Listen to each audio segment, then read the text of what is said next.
এই রকম যদি খাবার পাতে থাকে তাহলে মাছ, মাংস, ডিম সবটাই ফেল হয়ে যাবে। চলো বন্ধুরা, আজকে লাঞ্চ থালিটা তোমাদের সঙ্গে শেয়ার করি। আজকে প্রথম পাতে নিয়ে নিলাম একটা ছোট্ট পাতিলেবু, তার সঙ্গে শসা আর একটুখানি কুমড়ো ছিল তো ভেজেছিলাম, সেই কুমড়ো ভাজিও নিয়ে নিলাম। আর আজকে স্পেশাল করেছি, বৃষ্টি পড়ছে বলে অনেক দিন ধরে ইচ্ছে করছিল, তাই একটু পেঁয়াজি করেছি। আর পেঁয়াজির সাথে সাথে ঝাল ঝাল করে আলু পোস্ত করেছি। পোস্তটা কিন্তু একদম বাটা লঙ্কা দিয়ে করেছি, গুঁড়ো লঙ্কা দিয়ে করিনি। খুব সুন্দর হয়েছিল পোস্তটা। তার সঙ্গে ঘন মোটা করে করেছিলাম মসুর ডাল। মসুর ডালটা এইভাবে খেতে হাজবেন্ডের ভীষণ পছন্দ, আমারও খুব ভালো লাগে। আর সেই জন্য ভাবলাম এইভাবেই ডালটা করে নিই। ব্যাস, আর কিছু কি চাই?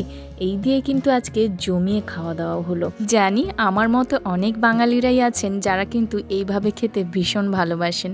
তো চলো, আজকের ভিডিওটা এখানেই শেষ করলাম। ভিডিওটি কেমন লাগলো অবশ্যই জানিও। ভালো লাগলে চ্যানেলটিকে সাবস্ক্রাইব করতে ভুলো না। দেখা হচ্ছে আবার নতুন ভিডিওতে। টাটা সবাইকে।